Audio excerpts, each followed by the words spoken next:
I have the pleasure of introducing our speaker, Santa Clara County Supervisor Otto Lee. And I'm just going to take a moment and do an introduction. Born in Hong Kong, Otto's family immigrated to California when he was 15. Otto attended and graduated from the University of California at Berkeley with a BS in chemical and nuclear engineering, and then earned his law degree from UC Hastings. Otto joined the US Navy. He first served active duty during the Gulf War on board a guided missile cruiser. He then served 2 decades in the Navy Reserves until he received orders for a 1-year deployment to Baghdad. Last year, Otto retired from the Navy after 28 years of service. Since moving to Sunnyvale over 25 years ago, Otto has served on the Sunnyvale Planning Commission and was then elected to serve on the Sunnyvale City Council from 2003 to 2011, including 1 term as mayor. Otto is a co-founder of an intellectual law property law firm in San Jose, where he has served as lead attorney for more than 20 years. Otto and his wife, Sally, reside in Sunnyvale with their 3 daughters. And in November of 2020, Otto was elected to be the supervisor for District 3, which includes Sunnyvale. Otto, we are both grateful and very proud to have you with us today, and the floor is yours. Well, good morning. Thank you for having me. Can you hear me okay? Yes. Okay, very good. Yes, good morning. Hi, Elaine. Thanks for inviting me this morning. And I think I've met Elaine in so many League of Women Voters event for the past, I won't say decade, actually probably past couple of decades. Well before I was serving on the Sunnyvale City Council when I was elected back in, that was 2003. I was in Planning Commission in 97, so it looks back, we were teenagers back then, right, Elaine? Something like that, right? Anyways, but thank you so much for having me. It's truly an honor to be speaking with the League of Women Voters groups today. And I actually have been a dues-paying member for a long time. And if somehow my membership lapsed, please let me know. Certainly, certainly, I want to first of all say how much I appreciate the work the league has done for all these years.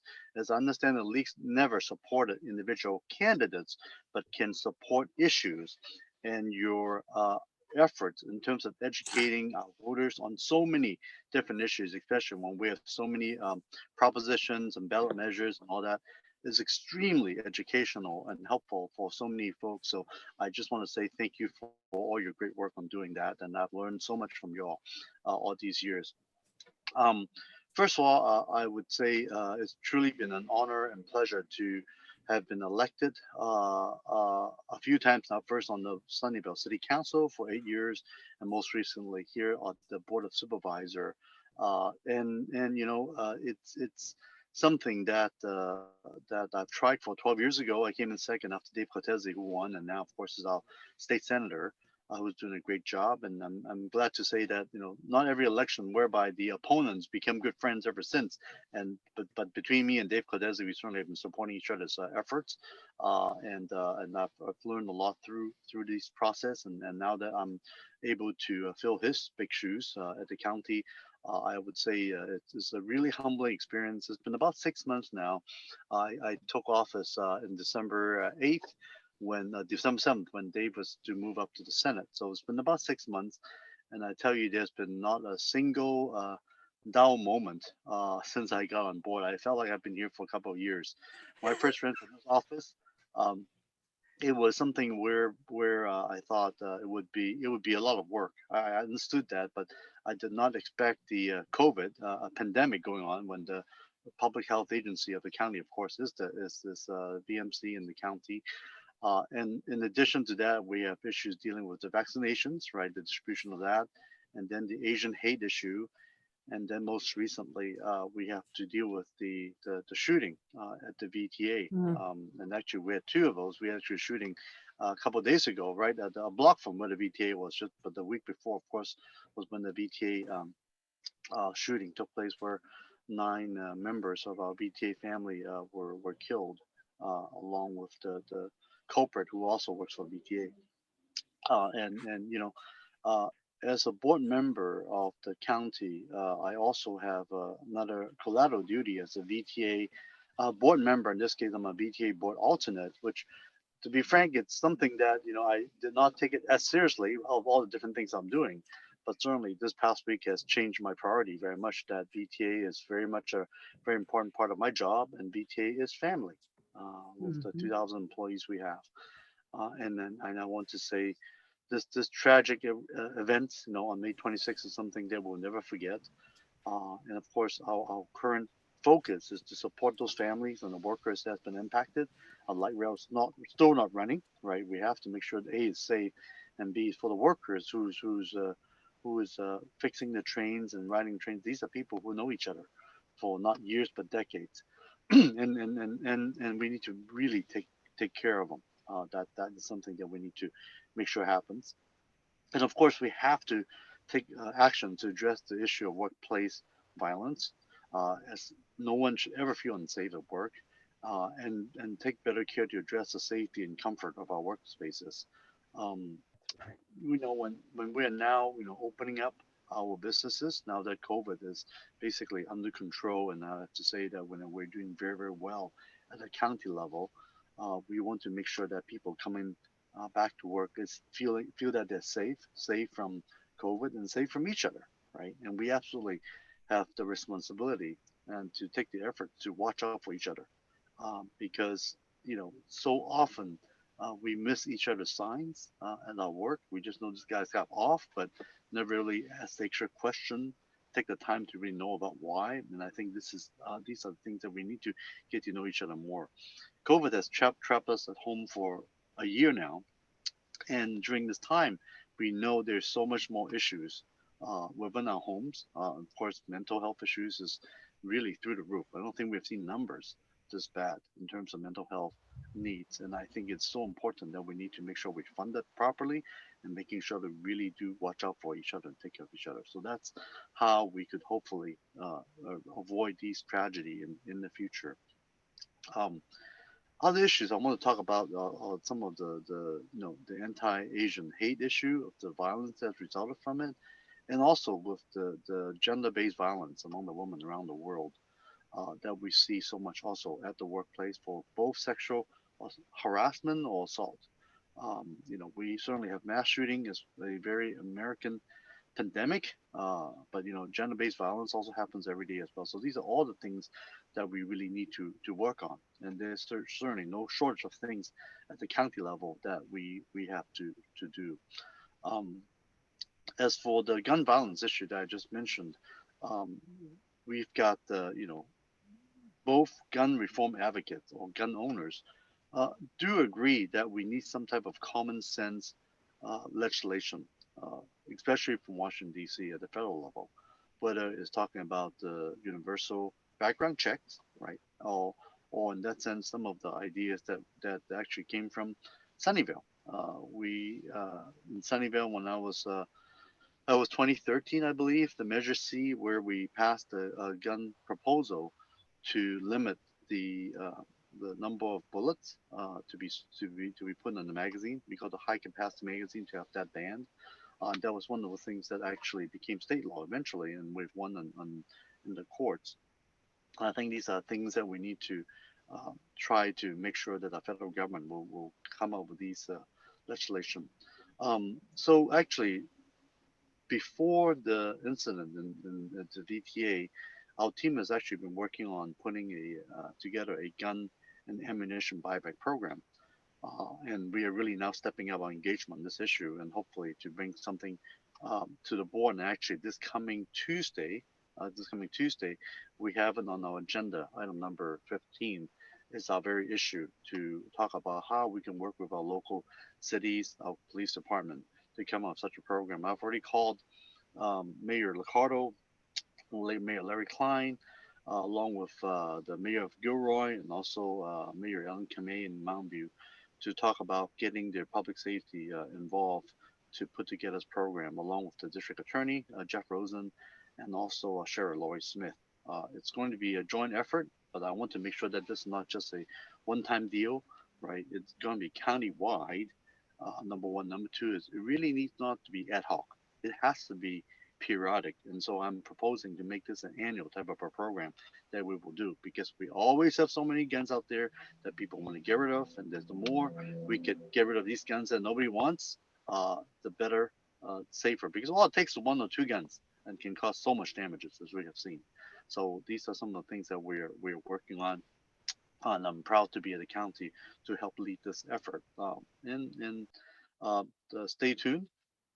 Um, the other issues I want to talk about, of course, is just a quick update on COVID of where we are.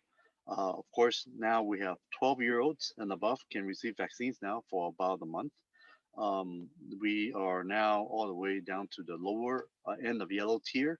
And by June 15th, as you know, the government has already basically declared that they will get rid of all the tiers. And hopefully by then, there will be enough vaccination for everybody that we will be able to open fully. Um, the really awesome numbers we have, 70 over 76% of Santa Clara County residents, and I'm talking about 1.3, over 1.3 million residents of Santa Clara County has received at least the first dose of the vaccine.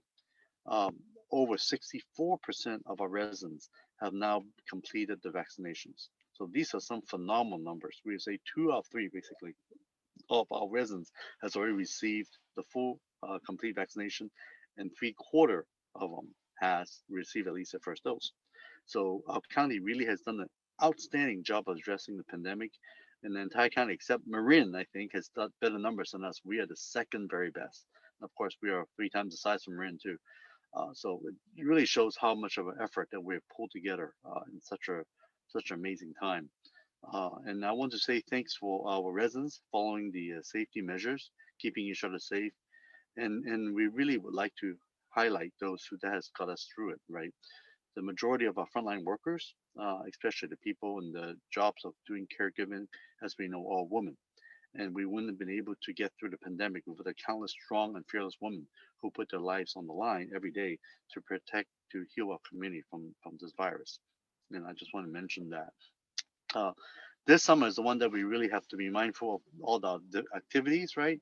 But of course, we have to move forward. For example, my daughters, I've got 3 of them. They're now 16, 13, and 10, and they're growing like weeds. They are certainly very excited to look forward to visiting all our county parks, go to the beach, see their friends finally, and all that fun that they have missed for the entire year.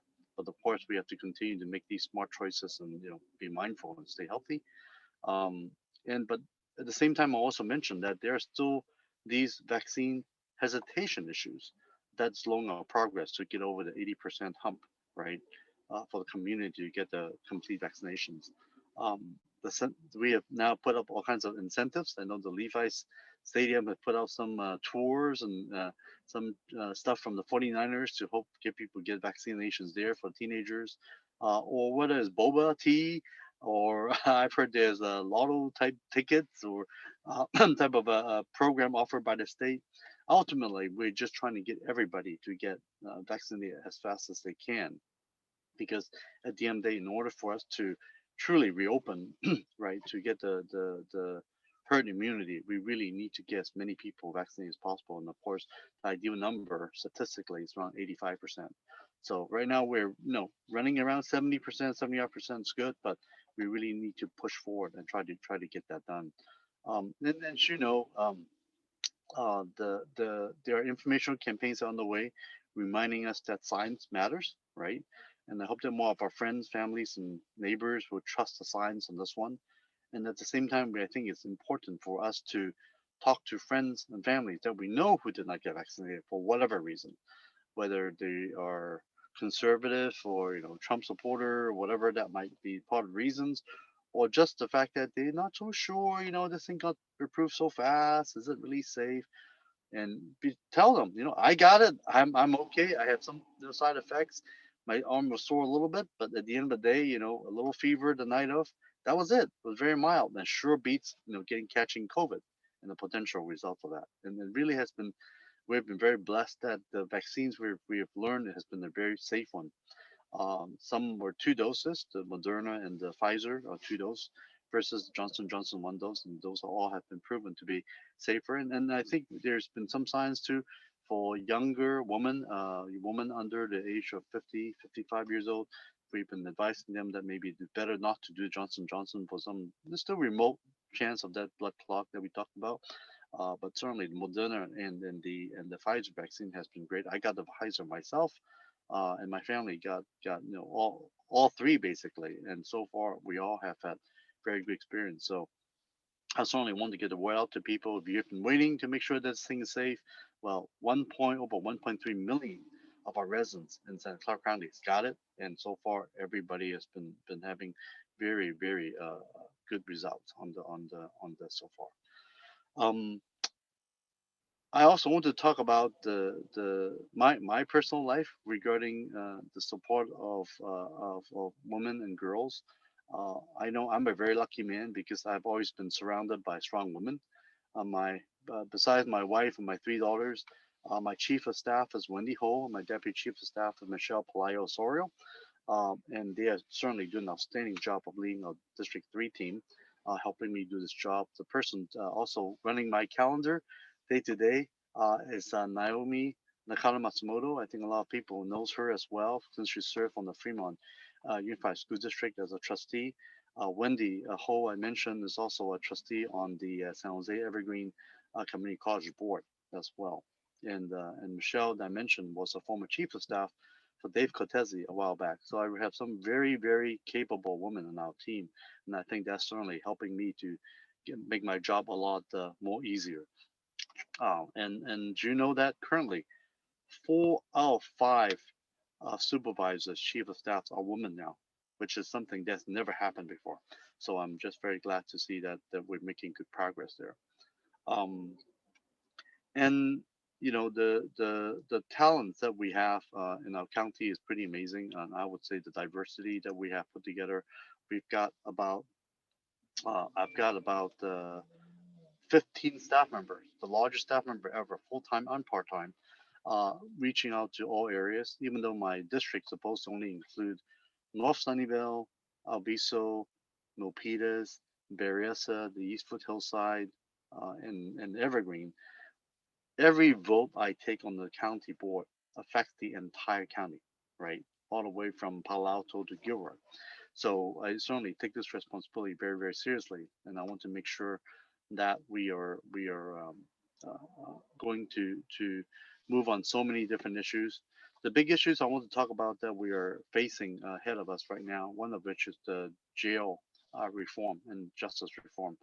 Um, Given what's going on this past year with the Black Lives Matter movement and all the protests resulting, I think the awareness of the racial uh, disparity that we have in our country is just far too apparent, and it really needs to be dealt with. And one of which area is the mass incarceration we have in our country as a whole. During COVID, many people were released, and our jail, I think, released over 1,000 people during this period. And I think we need to make sure that our system, our justice system, is not based on one of those who can afford to post bail to get out versus those who can afford to get stuck in jail. Over 65 to 70% of those in our county jail are people that actually never been convicted. I don't know a lot of people know that. Most of the people in our county jails are actually people waiting for trial. Those who cannot afford to post bail, or the bail is not being granted by the judge because of the seriousness of the crime. I certainly support putting people getting incarcerated if they have some very serious crime that should not be out in the public. But if the only reason that they cannot get out of jail is because they can post bail of the financial situation, then it really poses a complete wealth disparity of those in the justice system. So I really think there's some reform that we need. The state law, the states now coming up with state law to reducing bail, and I do believe that with the California Supreme Court decisions, all that this bail reform issue will come in hard very quickly, and I'm excited to see those reform happening. Second thing is, what are we going to do about jails? The current jail system in the Santa Clara County, we're actually being sued, not one but two lawsuits, and we have two separate consent decrees that is saying how dilapidated and unfit our current county jail system. Our main jail south has been demolished a year and a half ago. Main Jail North right now, even though that was only constructed back in the late 80s or early 90s, is completely already out of date. It looks okay on the outside, but the layout and all that does not provide the spaces needed for programming, for classes, and or any type of open space for those who are in there. I'm proposing, and we've been discussing about how to basically knock down Main Jail North at the end of the day, and whether we're going to build a mental health facility, something that's so long overdue for us, and then potentially even a new building to replace Main Jail North in addition. So those are the issues very much at the forefront of the county that we're dealing with. The public outreach issue regarding that will be coming up to start. The work plan will be debated this coming Tuesday, and we are expected to have a lot of forums to talk to different communities, members, and stakeholders to make sure that whatever plan we come up with really makes sense and really is not focusing on incarceration, and we are really focused far more on the rehabilitation, the and reducing recidivism and treating mental health. Right, mental health, homelessness, those are not crimes, right? Those are not the reasons why people should end up in jail. And those are the type of thinking we're trying to change at a county level. One area that also has taken place this past meeting was the issue of the AOT, assisted outpatient treatment, for those who have severe mental health issues that in and out of jail so often, and this revolving door, and it's not right for them, it's bad for the justice system, and it's not right for even our police officers because they are not trained, public health psychiatrists or social worker, they deal with these issues. So with this thing, some calls Laura's law passing 5-0, we're hoping that more resources will be put in for these very severely mentally ill individuals in our community, and hope that we could, give the care that they so need. And this is something that the state has passed 77-0 from the assembly, and it's not really a partisan issue. And all our neighboring counties, Alameda, San Francisco, San Mateo, they have all adopted it. LA, I think we're actually behind the eight ball on this one, so I'm excited that this finally passed this past meeting, and hopefully that we could bring the necessary services to our community in so many ways. So other things that we have passed that exciting. This past meeting, we also talked about a Black infant health and prenatal equity program expansion. As we know, there's a major inequity in the healthcare, and it's really amazing when you look at the statistics. It's not by education level.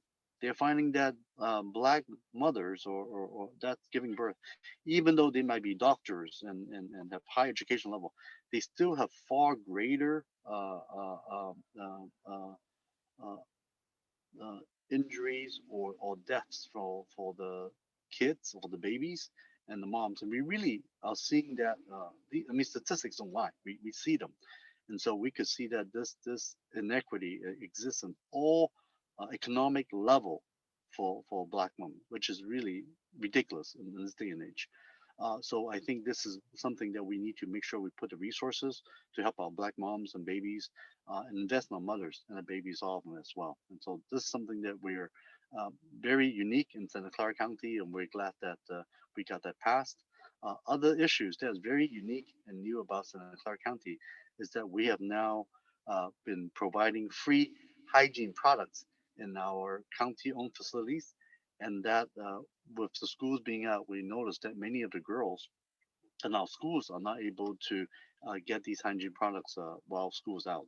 So this is something that is new. We passed it, and we're funding up to $1 million for this project throughout the county. It's something that's so long needed, and we're hoping that it will become a model for other counties and other places. As you know, Santa Clara County, we are very progressive. We have a lot of new ideas, and many times, since we also have the resources, we want to be the leader, right? We want to show how it can be done here, so that these ideas might be duplicated in other counties and other places as well. Um, Other areas that we have done, as you know, we have passed the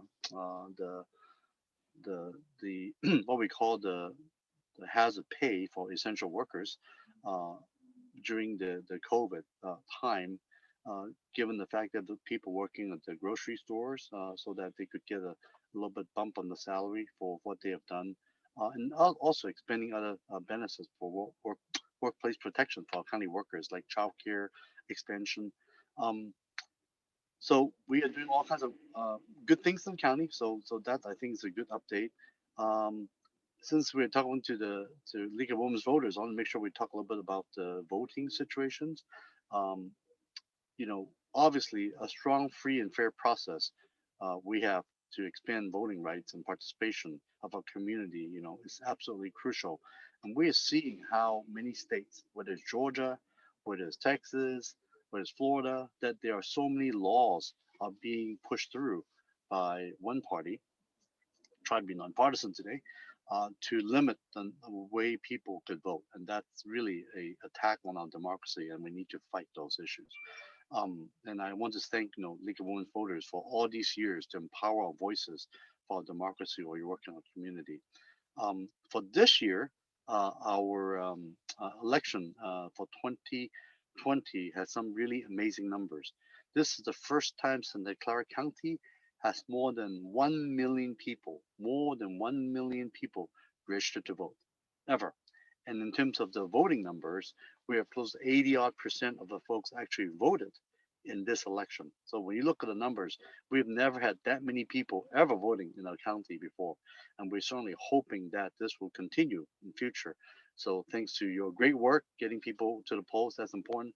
But 2022 is coming around the corner, and we want to make sure that the participation, I know it won't be as good. It's not really possible usually for off year election without the president on the top ticket, but we certainly want to get people to continue to vote. The mail-in voting is so important now, and as we are seeing that the number of people voting by mail is exceeding 70 to 80+%. Election day, people showing up to polls is really dwindling, and that's okay. That's fine. Whatever way people under the convenience could take the time to get voting, that's all that matters to us. So we just want to make sure that this project will continue, and we certainly will be strongly supporting that. Just to show you some numbers, we have 1.02 million, almost 1 million registered voters now in Santa Clara County. The turnout was close to 85%. Over 860,000 ballot was cast in this past year. So these are just historical numbers that we hope we'll get to see again. I don't think we'll see in 2022, but 2024, that's possible, right? And we certainly, besides expanding the voting rights, we want to make sure we have room for not just voices of women, but LGBTQ plus women of color, who have been silenced and shut out from the conversation for so many years. Because when we talk about the whole issue of the suffrage movement, that was only 1920, right? 1920. So that's why we just celebrated the 100th year that women can actually vote in this country. And then there's still a lot more work that we need to do. Following up, I want to say we also have the Redistricting Committee that is being formed regarding how to redistrict our county as well. There are 5 county supervisor seats. Every 10 years we have our census, and we'll be doing a redistricting. So I certainly want to encourage people to apply to help redraw the lines to represent for the next decades. Let's see. I know I've been talking for a long time, so maybe I would stop here and see if there might be people who have questions, and we could talk about all kinds of other things. We have some immigration reform issue, or the hate crime task force, and our grants program and all that. So we've got a lot of exciting things going on, but let me leave it to maybe a Q&A so people can ask me questions. Address them one-on-one. Okay, thank you. Thank you, Supervisor Lee. It's my pleasure to be able to do the Q&A with you. And I've accumulated some questions. This is Tracey Edwards. I've accumulated some questions ahead of time, and I'm going to ask those that are attending today, if they have a question, to direct message me in the chat. I've got some already. I'm going to hit one of them that came up as a result of your comments about COVID. And that is, what will the county's standard be for fully opening for public meetings? Will it be June 15th as established by our governor, or will it be hitting 80% vaccination? What will the county standard be for that? That's a great question, and frankly, I don't think we have that determined yet. And I think this might be something that we'll be talking about in the next Tuesday's meeting, coming up with our COVID response. Ultimately, the goal is to make sure that we have the numbers to back the opening up. And even though we might be getting rid of this so-called tier system by mid-June, which is only about a week and a half from now, or 2 weeks from now, um, ultimately it is the science that matters and the number that matters. And certainly we want to see what the numbers are before we say, okay, now we can truly be opening up. So we are hopeful. The number is looking really good, but again, at the end of the day, whether it's the vaccination number or whether it's the new case numbers, those are the issues that we'll focus on to determine the opening measures. Mm-hmm. So my takeaway is June 15th is not the definitive date. It will be determined at the county level. Thank you. Correct. Yes, that's right. Questions about housing, and I have to do some disclosure here. I do serve on the Citizens Oversight Committee for Measure A, so I do have some inside knowledge. But what is the county doing from an innovative perspective to provide permanent housing? And by innovative, one of our folks has asked, are we working with public agency landlords or people that possess large public agencies that have control over large pieces of land? Are we doing anything innovative with those agencies to work to develop permanent housing?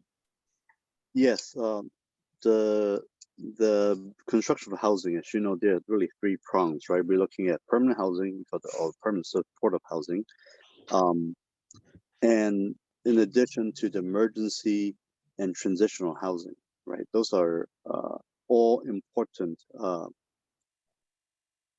building to the housing stock that we have in order to get our house in there. You know, when we talk about unhoused, you know, people sleeping in cars unhoused, people are couch surfing their unhoused. So it's not just those you see in the tents, in the streets, on the creeks, that's actually homeless or unhoused. So I think it is so important to figure out how we can move forward to serve all those needs.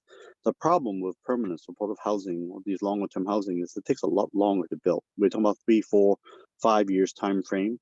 Right, the red tape is pretty tremendous, and we want to knock out a lot of these red tape. And there's been laws in the state level actually have given us more power to do so. So I just want to share with you, for example, if the county owns a piece of land, the current legislation is that we are actually allowed to build emergency or transitional housing on those pieces of land without getting the city's planning approval. You see how powerful that is, right? This is something that's very new. And of course, the reason for that is because of, one of the biggest issue with building, emergency transitional housing for an unhoused is the NIMBY issue, right? People don't want it to be next door, but because of the urgency and the need, this is one new tool that county actually has. So we certainly have been looking at, number one, our county's land inventory. So one of the referral I have given in the last couple of meetings was to do inventory, just at least within my own district, District 3. Let's not mess with my other colleague and get them freaked out, but let's look at my own district, right, that represent how much of that land is owned by the county, and see, based on what I could find from the inventory list, whether it's Milpitas, whether it's Sunnyvale, whether it's in Evergreen or Eastwood Hills, to see if there are ways to find opportunities to build more housing. And I've certainly been talking about folks, like yesterday I was talking to some folks about the potential space that Fry's Sunnyvale has left, and hey, can the county buy the land, right? That's something to be discussed. There's a piece of land over in Milpitas for 6 acre right by the some car dealership off of 880. Is that something that's possible? So these are all the issues that I'm working on personally to see opportunity to build, in this case, more of emergency and transitional housing. For the permanent supportive housing, other ideas that have been talked about would be some hotel conversion. Many of you have heard about the Home Key Project in Milpitas, and that's taking over the Extended Stay America. That was controversial at the time, but so far I think the work that has been done to convert it has been really successful, that we are not hearing the complaints as much anymore from the neighbors. And we're hoping to continue the renovation, and we finish, I think, in the next couple of weeks, to actually get over 150 units of housing in there for permanent supportive housing. It's a tough piece, but buying hotels through home keys and putting all the different pieces together is exactly what we need to get more housing built. Mm-hmm. Very good. The breaking news late yesterday and this morning had to do with a federal court ruling out of Southern California about banning California's assault ban, the ban on assault weapons.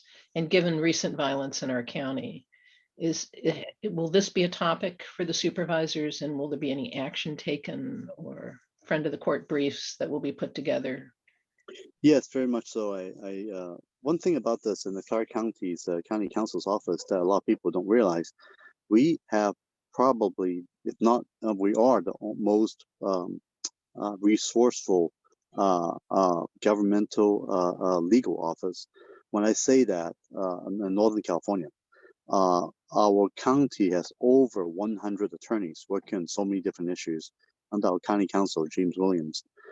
And we have, during the beginning 2016, 2017, there have been so many lawsuits filed from Santa Clara County, actually doing the lead plaintiff, drafting the documents, and a lot of other counties and cities would piggyback with us, right, doing these amicus curiae brief. But we have been the lead county on these issues. So this is certainly something that we'll look at very carefully, and very likely, I think, county council will probably file a suit or some type of take a position to protect our residents about this very important issue. Let me take it down to something very local, and that is Sunnyvale courthouse has been closed since 2016. And will the county consider donating the land to the city of Sunnyvale so they can expand the city hall and the civic center area? Is that a topic available for discussion? I believe the discussion is happening. I'm not privy to the discussion yet, and I definitely want to find out more. But certainly, it doesn't make sense to leave that space the way as is right now. The status quo doesn't make sense. So, and of course, with the new civic centers being built in Sunnyvale, with all the exciting plans happening, so I certainly think that there'll be good ideas for that space. Mm-hmm. Very good. I'm going to shift topics back to the county level. What more, if anything, should Santa Clara County be doing to support DACA recipients? Great. So on my District 3 staff, Mario Lopez and Kevin Lee, we have two staff members working full-time for us on the policy team. They are both DACA recipients. So this is clearly one issue that our team and our office is extremely caring about. And we do really believe that now the House has already passed it, right? House of Rules. We have been urging the Senate. I actually wrote an op-ed in the Mercury News about a couple months ago that was published of how important it is to get the Senate to take this up. And I'm sure President Biden will sign it. So this is certainly something that we care a lot about. And hopefully we instead of just helping them on a temporary basis, we really need a federal law to pass so that this path of citizenship is something that is so long overdue. Very good. As you talk to constituents, what are the top 3 things that you're hearing coming from them as issues? What are they most worried about? Yeah, I think COVID was a big issue until maybe a couple months ago now, when the numbers is looking so much better that we're gradually opening up. So it seems like COVID has been less of people's top of people's mind, and I think more people are concerned at this point. Back to the homeless issue, right? COVID probably could be gone at this rate.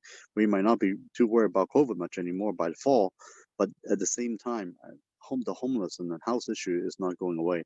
With the eviction moratorium currently ending June 30th, and we expect that there'll be some extension, but even say they extend it till September or even December, we do expect that there will be a lot of people fall through the crack, and we certainly do not want to see people getting evicted for the home for whatever reason.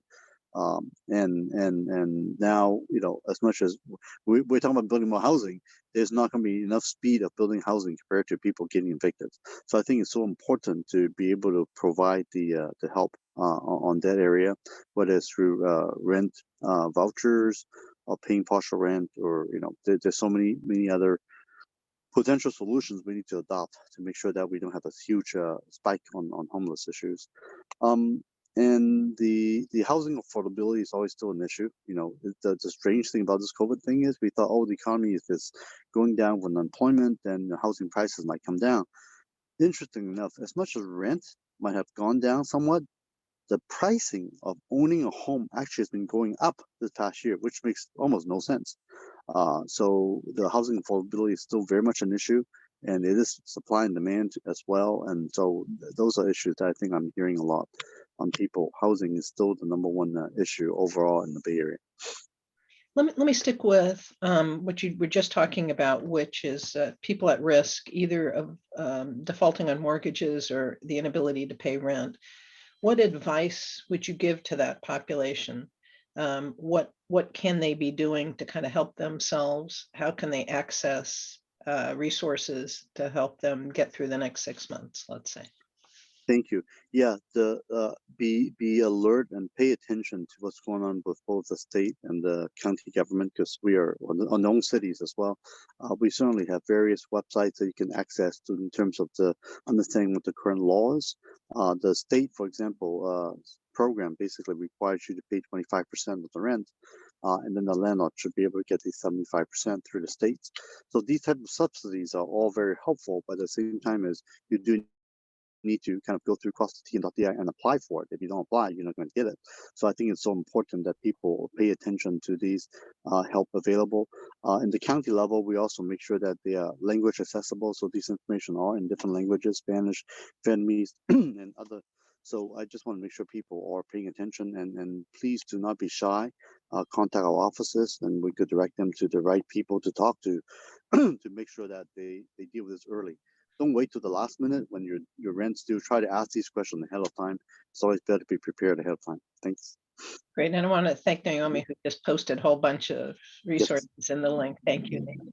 Mm-hmm. I'm going to bounce to transportation, if I may. You know, we got some bad news. Was it yesterday, the day before, from Caltrain and the electrification? And so that's not gone well. Certainly BART expansion, you know, it seems like it's moving at glacier speed.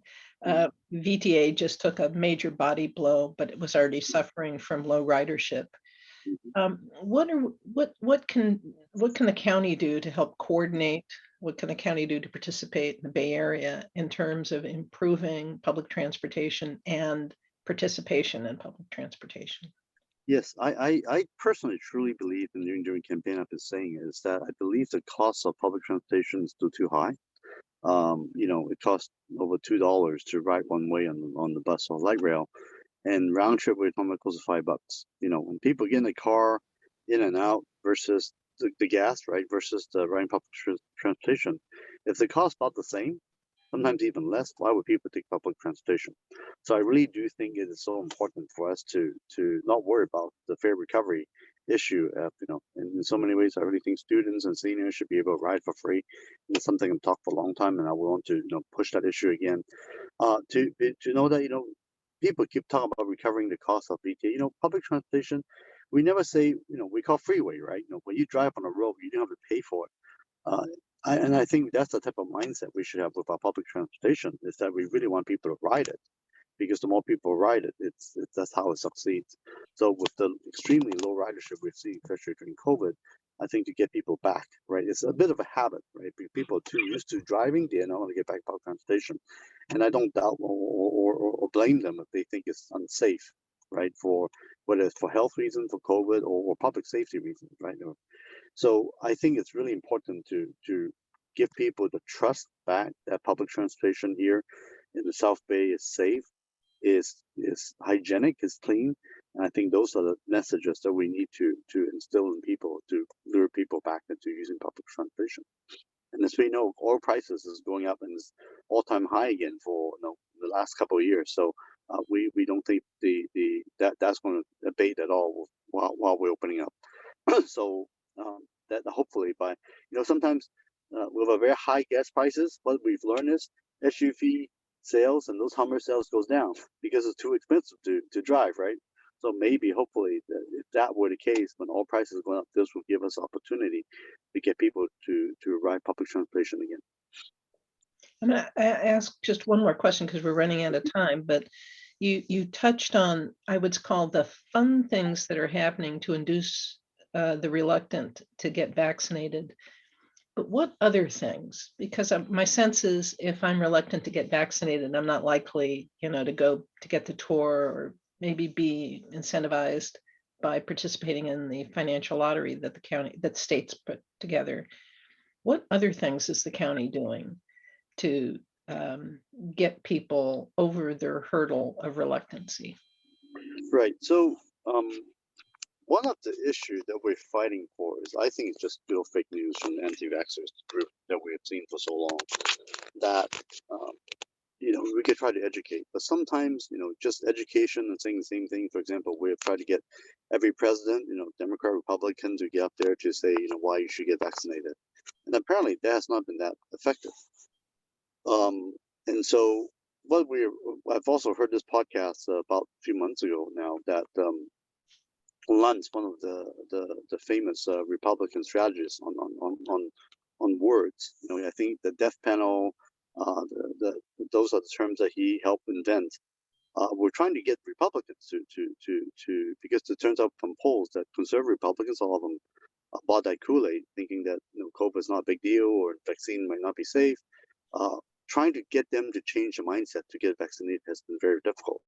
But by doing this focus group, he actually learned that one of the best speakers actually turned out to be Chris Christie, the New Jersey governor, who was on the close circle of Donald Trump, and how he gave a really good story of how 7 of the 8 people who prepared Trump's debate against Biden all got sick of COVID after the debate, and how each of them recovered, and what type of hell he went through himself, and how it is so important to get people vaccinated. And then his talk turns out to be very matter of fact and was very much believed by those who are very supportive of Trump.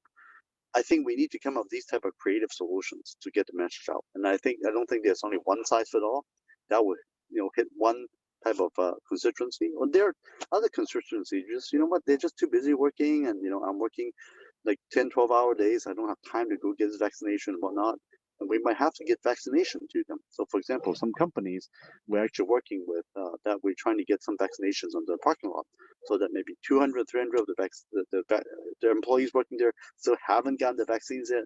We actually go to them. Other areas would be like knock on people's doors. Right? We actually have efforts out there. The promotoros over in the east side San Jose are actually knocking doors to tell people getting the vaccines to them. So I think these are all this is a harder one, but I think through outreach, actual physical outreach, and creative ideas and stories, that's what it will take to get the rest of them to get vaccinated, and also family and friends. Yeah. I'm going to let you close with giving us some advice, if you don't mind. And that is, what would you ask of the League in terms of how it can advance and help support what's most important to you on your current agenda, of which it's got to be very long, but how can we help? I would say because of the trust people have with the League all along regarding being neutral on analyzing issues, I think this is really where it's so important, because as we have seen with the advent of social media, right? There's just so much fake stuff out there. And one thing people are always looking for is a trusted source, right? And I think that's what the League of Women Voters can really provide, is that as the trusted source, especially on ballot measures, on those issues, to make sure that these fake news or fake information is not festering over the community. And I think it's so important that the League continue your core mission to spread these words and getting the people educated, the truth. Because until people get the truth, democracy doesn't work if there's too much lies flying around. So I just want to say thank you for all your good work. Keep up your good work, indeed. And I look forward to partnering with you in the future for years to come. Terrific. Thank you so very much. As I started, we were just very pleased and quite proud that you could participate today. And just want to thank you for taking time out of your incredibly busy schedule to join our meeting. Thank you very much. No, thanks for having me. It's an honor to talk to all of you.